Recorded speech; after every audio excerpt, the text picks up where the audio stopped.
आता पाहणार आहोत मोठ्या बातम्या। 3री ते 10वीच्या प्रस्तावित अभ्यासक्रमातून 3री भाषा हद्दपार। शालेय शिक्षण विभागाची भूमिकेपासून फारकत। SCERT कडून 3री 10वी साठी अभ्यासक्रमाचा प्रस्तावित मसुदा जाहीर। मसुद्यावर 27 ऑगस्टपर्यंत अभिप्राय देण्याचं आवाहन।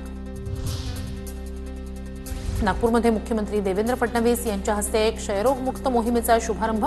इंदिरा गांधी शासकीय वैद्यकीय महाविद्यालय नागपूरच्या वतीने फिरतं क्षयरोग निदान आणि तपासणी केंद्र सुरू। रेव पार्टीतील निखिल पोपटाणी आणि श्रीपाल यादव सराईत गुन्हेगार। निखिल पोपटाणीवर 2022 मध्ये IT कायद्यानुसार गुन्हा दाखल, तर श्रीपाल यादववर 3 पोलीस ठाण्यात गुन्हे दाखल। रेव पार्टीतील 7 पैकी 2 गुन्हे दाखल असल्याचं समोर। रेव पार्टीत जावई दोषी आढळल्यास समर्थन करणार नाही। फॉरेन्सिक रिपोर्ट आले पाहिजेत, पण जर अडकवण्याचा प्रयत्न असेल तर विरोध करू। एकनाथ खडसेंची प्रतिक्रिया।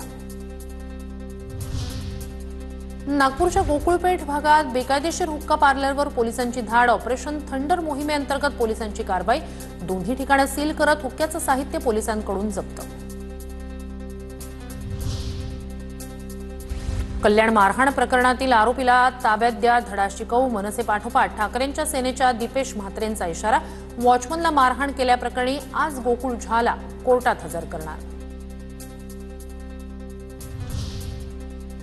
मुंबई गोवा महामार्ग पुढच्या वर्षी पूर्ण झालेला असेल। मुंबई गोवा मार्गाला ठेकेदार चुकीचे मिळाले, यामुळे गोंधळ निर्माण झाला। उपमुख्यमंत्री एकनाथ शिंदे यांचं वक्तव्य। शिंदेंच्या शिवसेनेतून हकालपट्टी झालेले महेश गायकवाड पुन्हा पक्षात सक्रिय होण्याची शक्यता। आमदार विश्वनाथ भोईर यांच्या वक्तव्यानं राजकीय चर्चांना उधाण। गायकवाड यांच्या संभाव्य पुनर्प्रवेशामुळे कल्याण पूर्वमधील राजकीय चर्चांना उधाण। मनसेची महापालिका निवडणुकीच्या रणनीती संदर्भात महत्त्वाची बैठक संपन्न। डोंबिवलीत मनसेची ही बैठक संपन्न। मनसे नेते राजू पाटील, अविनाश जाधव यांच्याकडून पदाधिकाऱ्यांना मार्गदर्शन।